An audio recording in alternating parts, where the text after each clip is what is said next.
mí La Habana siempre tenía una romancia, era romántico. ¿Ves? Cuando nosotros viníamos a La Habana, habían esos cafés con las mesas afuera, la mesa de la gente tomando café, y las bodegas no eran como aquí, siempre estaban abiertas y tenían su mostrador y la gente pedían su cafetico con agua.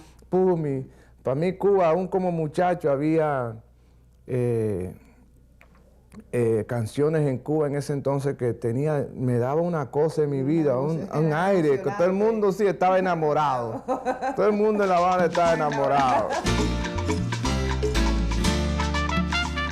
The Bay of Pigs and La Playa de Girón was, I think, one of the most memorable experiences for me towards the end of my stay in Cuba. It was such a traumatic experience the day of the invasion. I must have been 9, I just turned 9 probably. And we were asleep and awakened by the sound of bullets and helicopters. It's a funny way to cut sugar cane. You cannot just peel. You gotta hit it, slice, and peel off it. Hit, slice, and cut. And then you either take the whole piece and bite into it, or you cut it into little long pieces, squares, and then you chew on it and you chew on it until it gets completely dry, and then you spit it out. That was one thing that I remember about sugar cane in Cuba.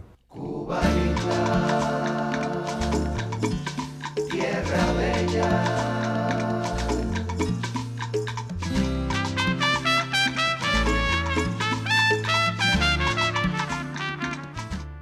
My name is Pablo Elliot Foster Carrion.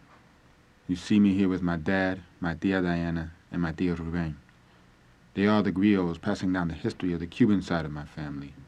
Exploring my family's history with them has helped me appreciate the complexity of people, places, and events that form my Black, Puerto Rican, Cuban, American identity.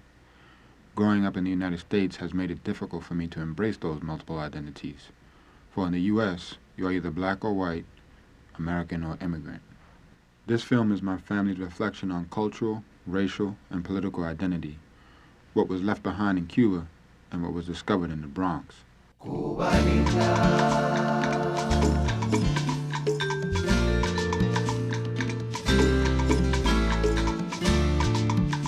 And so, what are you doing there? You speak Spanish, you should be on this side, because it had become at that time the Puerto Ricans were divided from the blacks. They didn't integrate as much.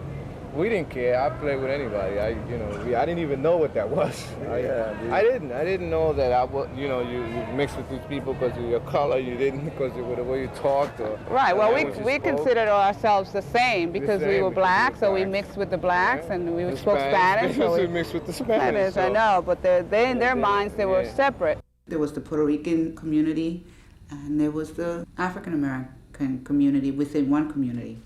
And the understanding was that they were very separate communities, even though they lived in the same neighborhood.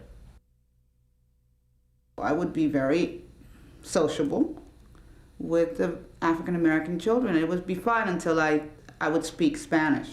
Once they knew that I spoke Spanish, I was not accepted as an African American. I was different. When I went to college, I was with my friend and we were driving, and he says, I don't understand why you try to be so black by wearing your nose ring and your braids. You're not black anyway. And this is my Hispanic friend. And I said, if I'm not black, well, what am I?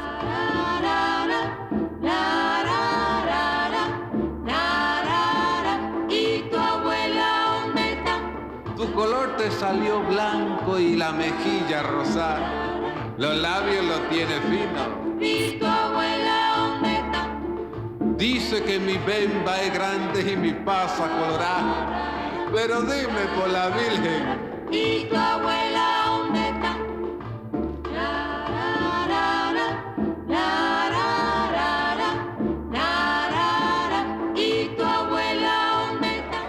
The development of the Young Lords was like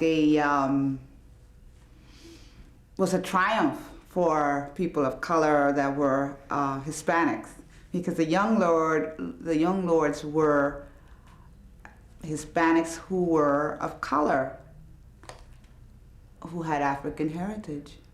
and they wore their hair in afros, you see, out to here.